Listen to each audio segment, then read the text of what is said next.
పంచాయతీల హోదాను దిగజార్చింది.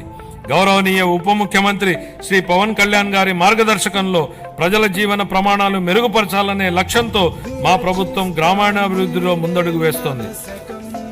ప్రజల చురుకైన భాగస్వామ్యంతో మా ప్రభుత్వం సమగ్ర గ్రామ పంచాయతీ అభివృద్ధి ప్రణాళికలను రూపొందించి గ్రామాలలో సిమెంట్ రోడ్లు, తార్ రోడ్లు, పశువుల పాకలు తదితర 30,000 పనులకు మంజూరు చేయడం జరిగింది.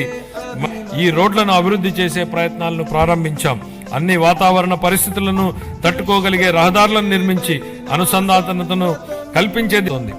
2025-26 ఆర్థిక సంవత్సరానికి గాను పంచాయతీరాజ్ మరియు గ్రామీణాభివృద్ధి శాఖకు 18,847 కోట్ల రూపాయల కేటాయింపును ప్రతిపాదిస్తున్నారు.